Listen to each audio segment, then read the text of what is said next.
যারা আপনারা মহিলা আছেন আপনারা চুপ থাকেন। এই মেয়ে, বোকা মেয়ে, এখানে ঢং দেখাতে এসছো, কথা বলো কেন? শরম হয় না তোমার? এখানে এসে গল্প করো কেন? লজ্জা হয় না?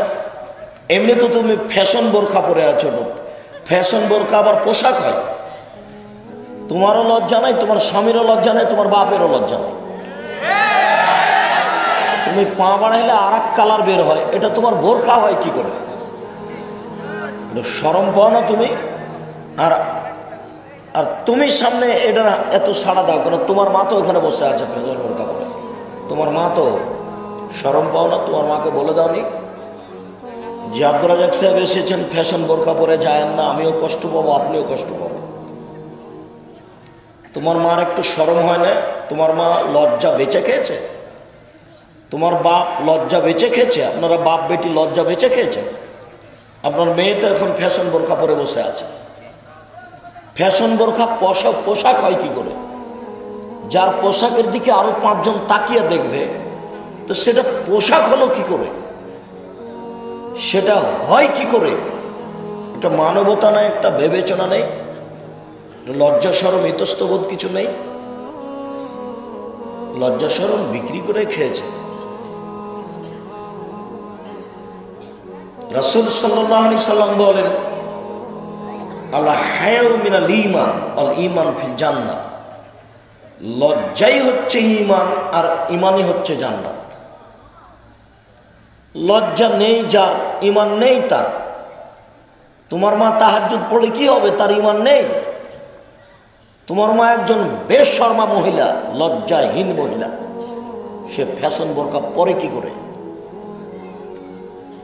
তোমার মা তাহাজ্জুদ দেখায়, বল হিসাব তোমার মাকে তোবা করে ফিরতে বলো। উপস্থিত বৈঠকের মুসলিম বোন, আপনাকে বলছি, আপনার লজ্জা হয় না? আপনি ফ্যাশন বোরকা পরে আছেন কেন? কি দেখাতে চেয়েছেন আপনি? আপনি এই বোরখা পরবেন কেন? এক কালার বোরখা পরতে পারেন না? ফ্যাশন বোরখা আপনার পোশাক হয় কি করে? শরম থাকলে আপনি এটা করতে পারেন। আপনার শরম নেই, আপনার লজ্জা নেই, আপনার হায়া নেই, আপনার ইতস্তবোধ নেই, আপনার বোধগম্য নেই, আপনার মানবতা নেই, আপনার হিতাহিত জ্ঞান নেই। এই বোরখা পরে আপনি এসেছেন কেন? নিজেকে মুসলমান মনে করেন না? নিজেকে কি গরু ছাগল পশু প্রাণী মনে করেন? আপনি পশু প্রাণী গরু ছাগল মনে না করলে আপনি এই পোশাকে চলেন কি করে? আল্লাহ বলছেন, বুঝেও বুঝে না ওরা, অন্তর আছে বুঝে না, বুঝা প্রয়োজন ছিল। দেখেও দেখে না ওরা, চক্ষু আছে দেখে না, ভালোটা দেখা প্রয়োজন ছিল।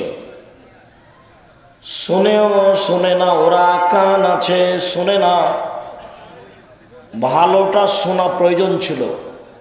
উলায়েকা কালানাম, তারা পশু প্রাণীর মতো, তারা গরু ছাগলের মতো, তারা কুকুর শ্রীগালের মতো, বাল হওয়া জাল বরং তার চেয়ে খারাপ। আমি বলিনি, আমি অনুবাদক, আল্লাহ বলছেন এই কথা। আপনি একজন মহিলা মানুষ, এই পোশাক পরলেন কি করে? আপনার শরমবোধ আছে? আপনার স্বামীর শরমবোধ আছে?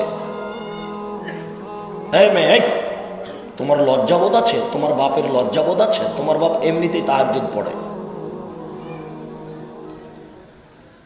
পোশাক পরিবর্তন করো, 24 ঘন্টার মধ্যে পোশাক পরিবর্তন করো। তোমার জন্য এসেছি, তোমার পরিবর্তন চাই, আল্লাহ তোমাকে কবুল করুক। আল্লাহ ঢং দেখাতে এখানে আসো না, আর একজনের সাথে গল্প করার জন্য এখানে আসো না। নীতি পরিবর্তন কর, তোমার জন্য এসেছি, আল্লাহ তোমাকে কবুল করুক। আল্লাহ আমি তোমাকে কোনোদিন নিন্দা করিনি, আমি গালি দিইনি। আমি কেন গালি দিব? আমি বলেছি, আল্লাহর নবী বলেন, ইন্নাল মারআতা তুকবিলু ফি সূরাতি শায়তান ওয়া তুদবিরু ফি সূরাতি শায়তান। নিশ্চয় মহিলারা শয়তানের বেশ ধরে আসে, নিশ্চয় মহিলারা শয়তানের বেশ ধরে যায়, নিশ্চয় মহিলারা শয়তানের বেশ ধরে আসে, নিশ্চয় মহিলারা শয়তানের বেশ ধরে যায়, নিশ্চয় মহিলারা শয়তানের বেশ ধরে আসে, নিশ্চয় মহিলারা শয়তানের বেশ ধরে যায়।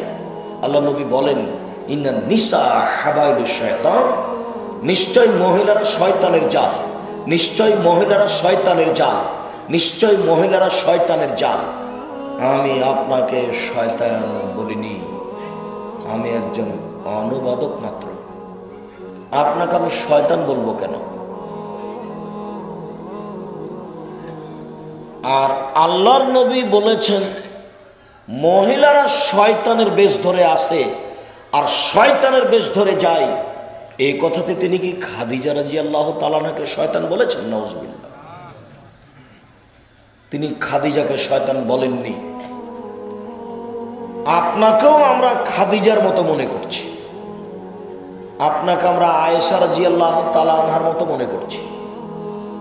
আপনি আমাদের দ্বীনি বোন, আপনাকে শয়তান বলবো কেন?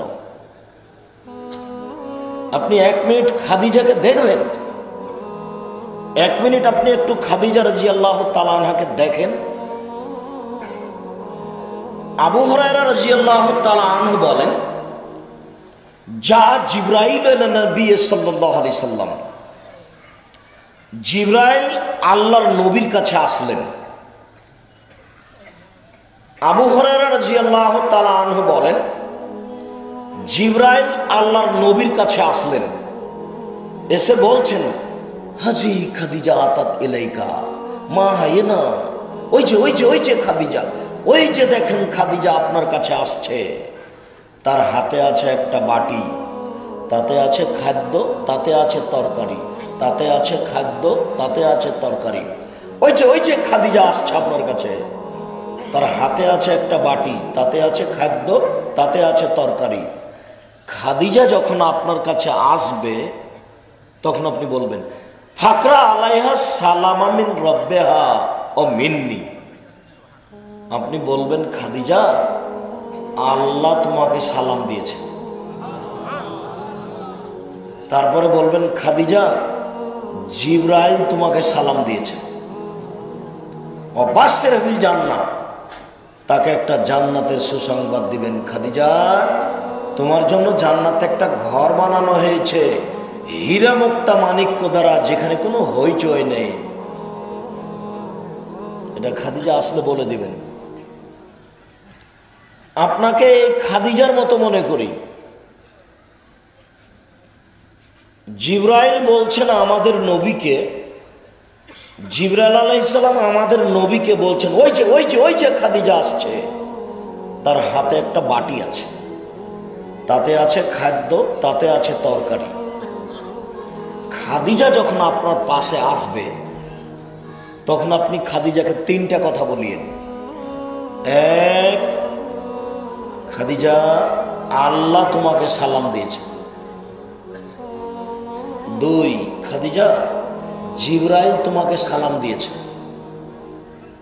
3, খাদিজা তোমার জন্য জান্নাতে একটা ঘর বানানো হয়েছে হীরামুক্তা মানিক্য দ্বারা, যেখানে কোনো হইচই নেই। আপনাকে মনে করি এইরকম, আপনাকে গালি দেবো কেন? আমি যেটা বলছি সেটা হচ্ছে, এই যে আপনার পাশে একটা মেয়ে বসে আছে, দেখেন মাথায় কাপড় না দিয়েও ক্লাস 10-এ পড়ে, আপনার পাশে একটা মেয়ে বসে আছে, দেখেন আপনি, ও ক্লাস 10-এ পড়ে। যেদিন ক্লাস 8-এ পড়ে সেদিন তার হায়েজ হয়েছে, তার বিবাহ হলে তার 2টা বাচ্চা হতো।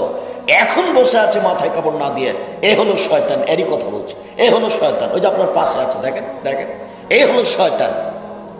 ওর লজ্জা হয় না, ওর শরম হয় না, ওর বাপের লজ্জা হয় না, ওর মায়ের শরম হয় না। জন্ম দিতে পারেন বেটি, ঠিক করতে পারেন না। জন্ম দিয়েছেন আপনি, ঠিক করব আমি? এখন খেয়াল, বেটি আপনার, আমি সংশোধন করব মানে?